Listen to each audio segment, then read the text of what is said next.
Hi friends, हमारे देश में गठियाबाई या ऑस्टियोआर्थराइटिस एक आम समस्या हो गई है। जब हमारी उम्र 30 से 35 साल होती है, उसी दरमियान ज़्यादा देखा जाता है कि घुटने से कट कट की आवाज़ आने लगती है या हमारे पटेला पे, कैप पे थोड़ी सी सूजन रहती है और अंदर वाले एरिया में सूजन आने लगती है। लेकिन ये उम्र ऐसी होती है कि ना हम इसमें वॉक करते हैं, क्योंकि अगर हम वॉक करेंगे तो हमारा घुटना जो है वो फ्लेक्सिबल बना रहेगा। और ये भी कहा जाता है कि सुबह की सैर एक आशीर्वाद की तरह है। ना ही हम इसमें एक्सरसाइज करते हैं जिससे घुटने के आसपास की मांसपेशियां, टेंडेंस और लिगामेंट्स मजबूत हों, जिससे हमारा घुटना जो है वो रगड़े ना। और ना ही हम अच्छी डाइट लेते हैं जिससे जो कार्टिलेज जो होता है वो मेंटेन रहे, क्योंकि ये उम्र ऐसी होती है कि हम इतना बिजी होते हैं कि अपने शरीर के लिए हम वक्त नहीं निकाल पाते हैं। लेकिन जब हमारी उम्र 40 साल 45 साल होती है, तब हमको दर्द का एहसास ज़्यादा होने लगता है, क्योंकि उस दरमियान में होता क्या है, ये जो मीडियल साइड वाला एरिया होता है ये ज़्यादा घिसने लगता है। अब यहाँ पे एक्सरे लगा दे रहे हैं, आप ये एक्सरे देखिएगा तो ये आप देखेंगे कि ये जो मीडियल साइड वाला एरिया है, ये जो अंदर वाला एरिया है, यही ज़्यादा घिसता है और यही ज़्यादा रगड़ता है। और एक बात इसमें और होती है कि जब भी हम चलते हैं तो हमारा एंगल जो होता है पैर का वो बाहर की तरफ निकल जाता है, इस तरीके से ऐसे मूव करता है, जबकि हमारा पैर जो है वो सीधा पड़ना चाहिए। ये चीज़ आप ऑब्जर्व जरूर करिएगा कि आपका पैर जो है वो बाहर की तरफ निकलता है। और जब पैर बाहर की तरफ इस तरीके से ऐसे मूव करता है या हम इस तरीके से चलते हैं तो हमारे शरीर का पूरा लोड जो है वो अंदर वाले साइड आता है, जिसकी वजह से हमारा घुटना और ज़्यादा रगड़ने लगता है और ज़्यादा घिसने लगता है। और एक चीज़ आप ऑब्जर्व करिएगा कि जिनके भी घुटने में दर्द रहता है या ऑस्टियोआर्थराइटिस की दिक्कत होती है, उनके कूल्हे में भी दर्द होता है और उनके कमर में भी मीठा मीठा हल्का हल्का दर्द हुआ करता है। जिनको भी ये दिक्कत होगी वो हमारी बातों से रिलेट कर पाएंगे। और जब हमारी उम्र 50 साल 55 साल होती है तो हमारा घुटना थोड़ा थोड़ा टेढ़ा होने लगता है, यहाँ टिबिया जो है उसका एंगल बदलने लगता है, थोड़ा थोड़ा टेढ़ापन आने लगता है और हम इस तरीके से ऐसे चलते हैं। और जब थोड़ा सा और 1 से 2 साल हो जाता है तो होता क्या है, हम अपने शरीर का पूरा वजन जो है अपने दूसरे वाले पैर में दे देते हैं और एक टाइम आता है कि हमारा पैर ऐसे हो जाता है, धनुष के आकार में हो जाता है और बो लेग की दिक्कत हो जाती है और हम इस तरीके से ऐसे चलते हैं। अगर आपको ये दिक्कत हो गई है, बो लेग की दिक्कत हो गई है या ऑस्टियोआर्थराइटिस की दिक्कत हो गई है, ऐसा नहीं है कि सारी जिंदगी आपको दर्द में रहना पड़ेगा, सूजन में रहना पड़ेगा या आप चल नहीं पाएंगे, ऐसा बिल्कुल भी नहीं है। अगर आप इसमें कुछ एक्सरसाइजेस करते हैं तो इससे आपका घुटना जो है वो मेंटेन होगा, आसपास की मांसपेशियां जो है वो मजबूत होंगी और जब आप गैपिंग वाली एक्सरसाइज करेंगे तो थोड़ा सा गैप मेंटेन होगा, जिससे आपका चलना फिरना, उठना बैठना, सीढ़ी चढ़ना उतरना, वो भी जो है थोड़ा सा उसमें आपको आराम मिलेगा और आप अपनी लाइफ को पेन फ्री गुजार सकते हैं। तो अगर आपको ऑस्टियोआर्थराइटिस की दिक्कत है या बो लेग की दिक्कत है और आप ऑपरेशन नहीं कराना चाहते हैं, चाहे डर रहे हो या बीपी की दिक्कत है, शुगर की आपको दिक्कत है या हार्ट का आपका कोई मसला है या आपकी एज ज़्यादा हो गई हो या आप नेचुरली तरीके से घुटने को ठीक करना चाहते हैं, तो ये वीडियो सिर्फ और सिर्फ आपके लिए है। तो अगर आप चैनल पर नए हैं तो आप इसको ज़रूर सब्सक्राइब कर लीजिए, क्योंकि ऐसे ही नॉलेजेबल वीडियोस हम आपके लिए लाते रहते हैं। मैं हूं आपका physiotherapist doctor Zeeshan Ali, Physiovedic chiropractor clinic Lucknow से।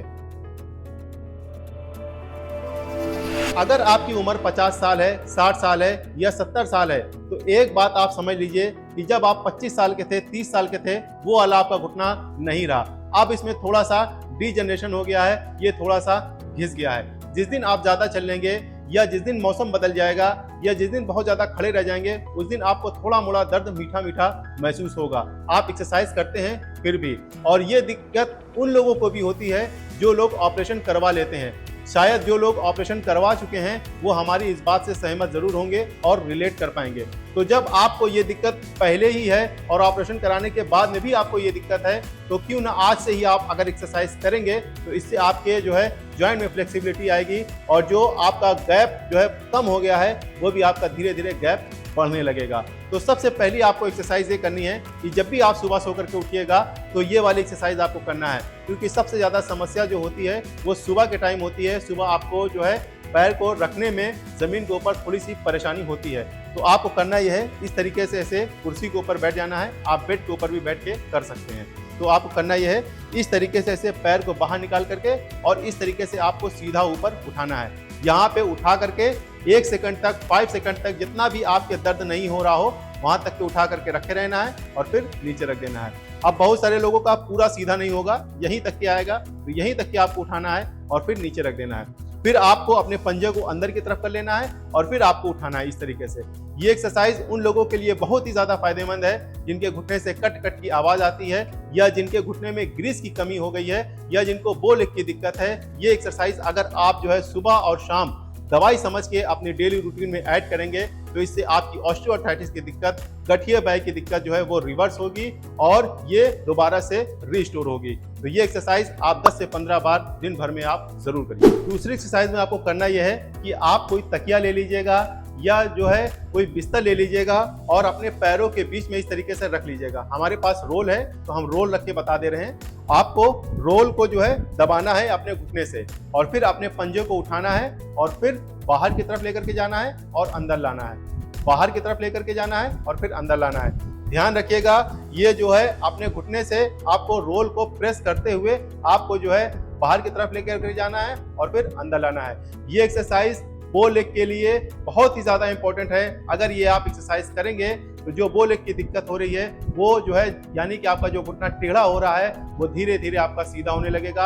आप ये एक्सरसाइज दिन भर में एक बार जरूर करिए। तीसरी एक्सरसाइज हम करेंगे लिगामेंटस एक्सरसाइज, यानी कि अपने ज्वाइंट को थोड़ा सा ओपन करेंगे, यानी कि जो आपके गैप कम हो गया है मीडियल साइड वाला, अंदर के साइड वाला, उसको हम थोड़ा सा रीओपन करेंगे, थोड़ा सा उसको गैप को बढ़ाएंगे। तो हमको क्या करना है, 1 kg का वेट कप ले लेना है। ये आसानी के साथ मार्केट में मिल जाता है, ये 1 kg का है और आप जो है किसी बड़े मेडिकल स्टोर से आप इसको खरीद सकते हैं। तो आपको करना यह है, इस तरीके से ऐसे इसको बांध देना है। यहाँ हम इसका लिंक जो है डिस्क्रिप्शन में डाल देंगे या टैग प्रोडक्ट भी कर देते हैं, आप यहाँ से भी जाकर जो है वो चेकआउट कर सकते हैं। तो इस तरीके से हमने इसको बांध लिया है। इस तरीके से आपको बांध लेना है और एक बात ध्यान रखना है, आपका पैर जो है वो जमीन से ऊपर रहना चाहिए। तो इस तरीके से आप वही रोल या तकिया जो है अपने पैर के नीचे इस तरीके से ऐसे आपको रख लेना है और फिर आपको क्या करना है, इस तरीके से धीरे धीरे जो है ऊपर नीचे इस तरीके से ऐसे 5 मिनट तक इस तरीके से आप करते हैं तो आपका जो है वो गैप बढ़ता है, आपके घुटने की फ्लेक्सिबिलिटी और मोबिलिटी बढ़ेगी, यानी कि जो जकड़न है, अकड़न है, सूजन है वो कम होगी और इससे आपको काफ़ी आराम मिलेगा। ये एक्सरसाइज आप जो है 10 मिनट तक के आपको करना है, बहुत ज़्यादा आप शुरुआत में ना करिएगा, सिर्फ 5 मिनट से शुरुआत करके आप 10 मिनट बाद में आप 15 मिनट तक ले करके जा सकते हैं। ये भी एक्सरसाइज आप दिन भर में एक बार जरूर करिएगा। इसके साथ साथ में आपको एक काम और करना है कि यहाँ पे आप गर्म बॉटल लगा लीजिएगा या आपके पास हीटिंग पैड होगा तो हीटिंग पैड रख लीजिएगा, जिससे आपकी सिकाई भी होती रहेगी और यहाँ पे ब्लड का सर्कुलेशन होता रहेगा और इससे आपको काफी फायदा मिलेगा। अगर यहाँ तक मेरी वीडियो आपको अच्छी लग रही है, आपको कुछ समझ में आ रहा है तो इसको एक लाइक जरूर कर दीजिएगा और अगर आप हमसे अपॉइंटमेंट लेना चाहते हैं तो इस नंबर पे आप व्हाट्सअप करके ले सकते हैं। ये कॉलिंग नंबर नहीं है, सिर्फ व्हाट्सअप आप करिएगा। चौथी एक्सरसाइज आपको क्या करना है, इस तरीके से बेड पर बैठ जाना है और दीवार पर आप टेक लगा लीजिएगा। फिर उसके बाद आपको करना यह है, वही टॉवेल का रोल ले लीजिएगा या कोई तकिया ले लीजिएगा और इस तरीके से ऐसे उसको बीच में रख दीजिएगा। फिर आपको करना यह है, अपने पंजे को इस तरीके से ऐसे खींचना है और अपने घुटने को आपको नीचे की तरफ इस तरीके से ऐसे दबाना है और फिर अंदर की तरफ दबाना है। ध्यान रखिएगा, पहले आप एक बार फिर से सुन लीजिए। पहले जो है अपने पैर को इस तरीके से खींचना है, अपने घुटने को नीचे की तरफ दबाना है इस तरीके से और फिर बीच में आपको दबाना है। ये एक्सरसाइज अगर आप करेंगे तो इससे आपके काफ की मसल में स्ट्रेच होगा, जिससे यहाँ पे सूजन हो जाती है। जिनको भी ऑस्टियोआर्थराइटिस की दिक्कत होती है तो यहाँ पे सूजन बहुत ज्यादा होती है और जब ये एक्सरसाइज आप करेंगे तो इससे आपका पैर मजबूत होगा और घुटना आपका मजबूत होगा, घुटने के आसपास की मांसपेशियां मजबूत होंगी और जब आप अंदर की तरफ पुश करेंगे तो जो बो लेग की दिक्कत है वो भी धीरे धीरे आपकी कम होने लगेगी, वो भी आपकी मेंटेन होगी और ऑस्टियोआर्थराइटिस की दिक्कत जो है वो रिवर्स होगी।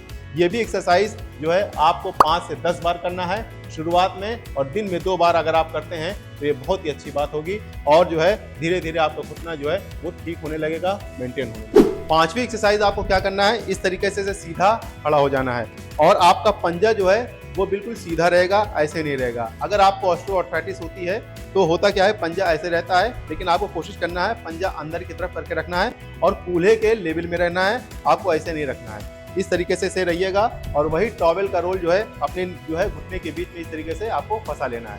फिर आपको घुटने से अंदर की तरफ पुश करना है और छोड़ना है, अंदर की तरफ आपको पुश करना है और छोड़ देना है। इससे क्या होगा, आपके जो अंदर की मांसपेशियां होती हैं वो मजबूत होती हैं, जिससे जो अंदर की साइड वाला जो ज़्यादा घिस रहा है वो एरिया घिसेगा नहीं, वो मेंटेन रहेगा। और जब वो घिसेगा नहीं तो आपको दर्द का एहसास नहीं होगा। ये भी एक्सरसाइज आपको 15 बार 20 बार शुरुआत में करनी है। धीरे धीरे नंबर ऑफ काउंट बढ़ाइएगा और दिन में 2 बार आप जरूर करिए। छठवीं एक्सरसाइज आपको क्या करना है, इस तरीके से ऐसे लेट जाना है। इसमें आपको कूल्हे की एक्सरसाइज करनी है।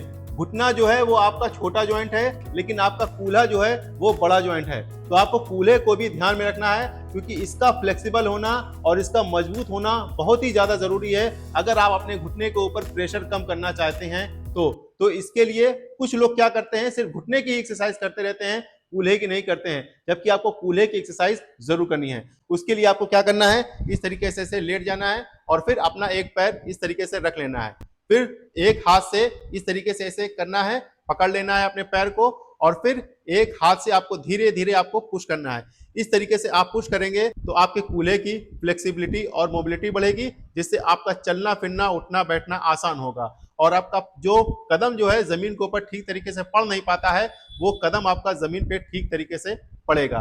फिर इसके बाद आपको दूसरी एक्सरसाइज क्या करनी है, ऐसे ही आपको पैर को रखे रहना है और फिर अपने जो है हाथ से इस तरीके से ऐसे शोल्डर की तरफ, अपोजिट शोल्डर की तरफ इस तरीके से ऐसे खींचना है, जिससे यहाँ पे थोड़ा सा स्ट्रेच फील हो। क्योंकि होता क्या है, बो लेग में होता क्या है, यहाँ की मांसपेशियां जो हैं वो बहुत ज्यादा टाइट हो जाती हैं, जिसकी वजह से हमारा पैर जो है वो बो लेग की तरफ हो जाता है, बो लेग हो जाता है। तो इस तरीके से आप स्ट्रेच करेंगे तो यहाँ की मांसपेशियां जो हैं वो खुलेंगी, रिलीज होंगी। इससे आपको चलने फिरने उठने बैठने में प्रॉब्लम बहुत ज्यादा कम हो जाएगी। और ये भी एक्सरसाइज जो है आप दोनों पैरों में करिएगा और 15 से 20 बार ये एक्सरसाइज आप जरूर करिए। तो ये थी 7 एक्सरसाइजेज घुटने की और कूल्हे की।